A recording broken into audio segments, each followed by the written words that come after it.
নমস্কার প্রিয় দশম শ্রেণীর ছাত্রছাত্রীরা, ডাব্লিউ ম্যাথ ক্লাসে তোমাদের সকলকে স্বাগত। আজ আমি তোমাদের এই ভিডিওর মাধ্যমে দশম শ্রেণীর ভৌত বিজ্ঞানের উপরে একটি সম্পূর্ণ সাজেশন দেব তোমাদের সেকেন্ড ইউনিট টেস্টের জন্য, যেটি তোমাদের ডাব্লিউ বোর্ড অর্থাৎ ওয়েস্ট বেঙ্গল বোর্ডের যে কোনো স্কুলে পরীক্ষার ক্ষেত্রে গুরুত্বপূর্ণ, এমনকি তোমরা যারা মাদ্রাসা বোর্ডের ছাত্রছাত্রী তাদের ক্ষেত্রেও এই সাজেশনটি সমানভাবে কার্যকরী। তো চলো, সাজেশনটা দেখার আগে আমরা দেখে নেব কোন কোন অধ্যায় তোমাদের সেকেন্ড ইউনিট টেস্টের সিলেবাসে থাকে। আমি এখানে 7টা অধ্যায়ের উপরে সাজেশন দিয়েছি। এবার এই অধ্যায়গুলো তোমাদের স্কুল অনুযায়ী কম বেশি হতে পারে।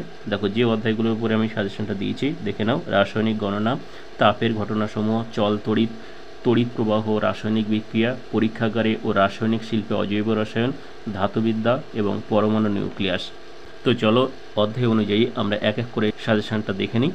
দেখো, তোমাদের প্রথম যে অধ্যায়টা এখানে আছে রাসায়নিক গণনা, এখান থেকে যে প্রশ্নগুলো ইম্পর্টেন্ট অর্থাৎ যে প্রশ্নগুলো তোমাদের পরীক্ষায় এসে থাকে সেগুলো আমি সাজেশনে রেখেছি। দেখো, এখান থেকে একটা তোমাদের অঙ্ক থাকে, তো এখান থেকে যে ধরনের অঙ্ক আছে সেই অঙ্কগুলো ভালো করে প্র্যাকটিস করবে।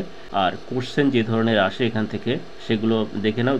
2 নম্বরে যে প্রশ্নটা আমি রেখেছি, দেখাও যে কোনো গ্যাসের আণবিক গুরুত্ব সমান 2 ইন্টু বাষ্প ঘনত্ব, বা এখানে দিতে পারে আণবিক গুরুত্ব সংকেত এম দিয়ে প্রকাশ করা হয়, বাষ্প ঘনত্ব সংকেতকে ডি দিয়ে প্রকাশ করা হয়। তাই এখানে এই প্রশ্নটা এইভাবেও হতে পারে যে দেখাও যে এম ইজিক্যাল টু 2D। 3 নম্বর যে প্রশ্নটা আছে, গ্যাসীয় পদার্থের আণবিক গুরুত্ব ও বাষ্প ঘনত্বের সংজ্ঞা দাও। 4 নম্বর, ভরের নিত্যতা সূত্রটি লেখো ও ব্যাখ্যা করো। 5 নম্বর যে কোশ্চেনটা আছে, গ্যাসের আণবিক ভর এবং বাষ্প ঘনত্বের মধ্যে সম্পর্কটি নির্ণয় করো। তো এই কোশ্চেনগুলো তোমরা এখান থেকে করবে। নেক্সট দেখো, তোমাদের যে অধ্যায়টা আছে তাপের ঘটনাসমূহ, এখান থেকে যে ইম্পর্টেন্ট কোশ্চেনগুলো রেখেছি সেগুলো দেখে নাও। প্রথম যে প্রশ্নটা আছে, তাপ পরিবাহিতাঙ্ক কাকে বলে, এর সঙ্গে তাপ পরিবহনের ক্ষেত্রে স্থিত অবস্থা বলতে কী বোঝো। 2 নম্বর, তরলের আপত প্রসারণ গুণাঙ্ক কাকে বলে, এর সঙ্গে তরলের প্রকৃত প্রসারণ বলতে কী বোঝো। 3 নম্বর, ক্ষেত্র প্রসারণ গুণাঙ্ক কাকে বলে, এর একক লেখো। 4 নম্বর, কঠিনের দৈর্ঘ্য প্রসারণ গুণাঙ্ক ও ক্ষেত্র প্রসারণ গুণাঙ্ক বলতে কী বোঝো। 5 নম্বর, স্থির চাপে গ্যাসের আয়তন প্রসারণ গুণাঙ্ক কাকে বলে। 6 নম্বর যে কোশ্চেনটা আছে, কোনো তরলের প্রসারণ নির্ণয় করার সময় আপত প্রসারণ ও প্রকৃত প্রসারণ উভয়কেই বিবেচনা করা হয় কেন। নেক্সট 7 নম্বর যে কোশ্চেনটা আছে, দ্বিধাতব পাতের ব্যবহার লেখো। 8 নম্বর, তামার তাপ পরিবাহিতাঙ্ক 0.92 calorie centimetre inverse on second inverse on degree Celsius কথার অর্থ কী, এর সঙ্গে এসআই এককের মান কত। তো এই কোশ্চেনগুলো তোমরা তাপের ঘটনার সময় এই অধ্যায় থেকে ভালো করে রাখবে। নেক্সট যে অধ্যায়টা আছে চল তড়িৎ, এখান থেকে যে ইম্পর্টেন্ট কোশ্চেনগুলো থাকছে তোমাদের সেকেন্ড ইউনিট টেস্টের জন্য দেখে নাও। প্রথম যে প্রশ্নটা আছে, ওহমের সূত্রটি লেখো, এর সঙ্গে ওহমের সূত্র থেকে রোধের সংজ্ঞা দাও, এর সঙ্গে এসআই পদ্ধতিতে রোধের একক কী। 2 নম্বর যে কোশ্চেনটা আছে, কুলম্বের সূত্রটি লেখো ও তার গাণিতিক রূপ ব্যাখ্যা করো। 3 নম্বর, ফ্লেমিংয়ের বামহস্ত নিয়মটি লেখো, এর সঙ্গে সিএফএল অপেক্ষা এলইডি ব্যবহারিক দিক দিয়ে অধিক উপযোগী কেন। 4 নম্বর যে কোশ্চেনটা আছে, তড়িৎ প্রবাহের তাপীয় ফল সংক্রান্ত জুলের সূত্রটি লেখো, এর সঙ্গে পরিবর্তী প্রবাহ কাকে বলে। 5 নম্বর, বাড়ির বৈদ্যুতিক বর্তনীতে আর্থিং ব্যবহার করা হয় কেন, এর সঙ্গে আর্থিং কী বা আর্থিং কাকে বলে বা আর্থিংয়ের সংজ্ঞা লেখো। 6 নম্বর, একটি বৈদ্যুতিক বাতির গায়ে 220 ভোল্ট থেকে 100 ওয়াট এই লেখা থেকে কি জানা যায়।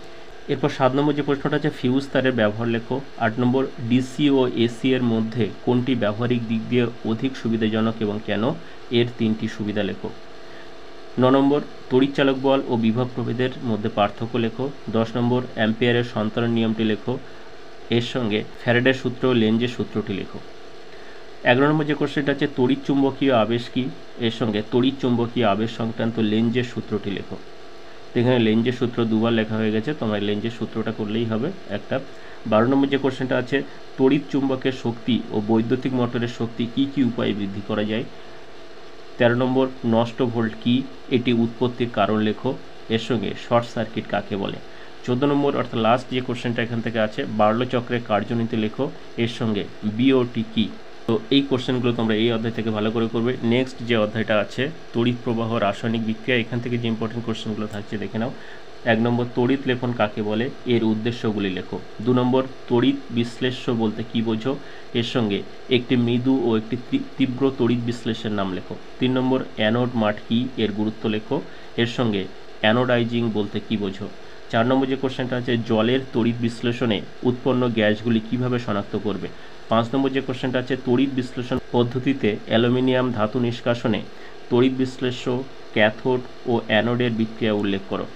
নেক্সট 6 নম্বর যে কোশ্চেনটা আছে, কপার তড়িৎদ্বার ব্যবহার করে কপার সালফেট জলীয় দ্রবণের তড়িৎ বিশ্লেষণে ক্যাথোড ও অ্যানোড বিক্রিয়া দুটি লেখো।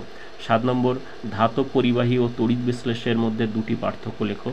8 নম্বর যে কোশ্চেনটা আছে, জলের তড়িৎ বিশ্লেষণে ক্যাথোড ও অ্যানোডে কী উৎপন্ন হয় বিক্রিয়া সহ লেখো। 9 নম্বর তড়িৎ বিশ্লেষণ বলতে কী বোঝো, এর সঙ্গে গ্যালভানাইজেশন কাকে বলে। 10 নম্বর যে কোশ্চেনটা আছে, রূপো, নিকেল, সোনা ও তামা অর্থাৎ এই 4টে ধাতুর উপর প্রলেপ দিতে হলে অ্যানোড, ক্যাথোড ও তড়িৎ বিশ্লেষ্য রূপে কী কী ব্যবহার করবে। তো এই 10টা কোশ্চেন তোমরা তড়িৎ প্রবাহ, রাসায়নিক বিক্রিয়া এখান থেকে খুব ভালো করে দেখে রাখবে। নেক্সট যে অধ্যায়টা আছে দেখে নাও, পরীক্ষাগারে ও রাসায়নিক শিল্পে অজৈব রসায়ন। এখান থেকে যে ইম্পর্টেন্ট কোশ্চেনগুলো আছে তোমরা দেখে নাও। 1 নম্বর যে প্রশ্নটা আছে, পরীক্ষাগারে নাইট্রোজেন প্রস্তুতির শর্তগুলি লেখো। 2 নম্বর নাইট্রোলিম কি, এর ব্যবহার লেখো। 3 নম্বর প্রমাণ করো অ্যামোনিয়ার বিজারণ ক্ষমতা আছে।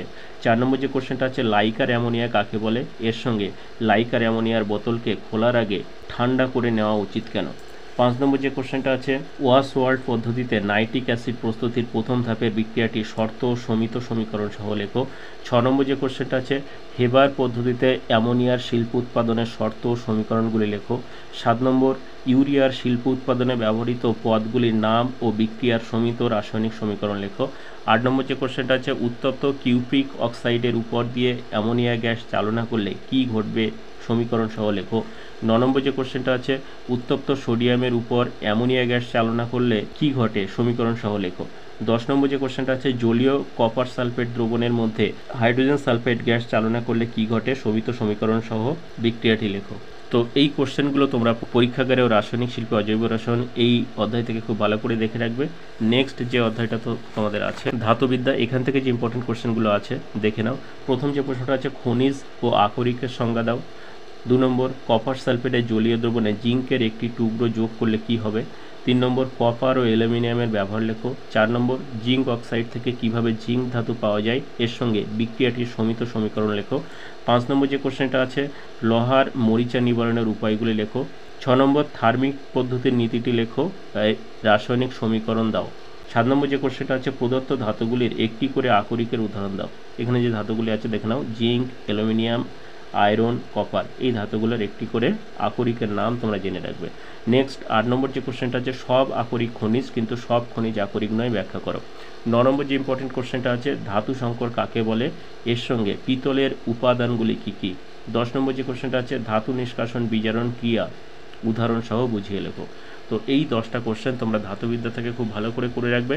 নেক্সট চলে এসো তোমাদের সেকেন্ড ইউনিট টেস্ট লাস্ট অধ্যায় অর্থাৎ পরমাণু নিউক্লিয়াস। এই অধ্যায়টা তোমাদের কোনো স্কুলে আছে, আবার কোনো স্কুলে নেই।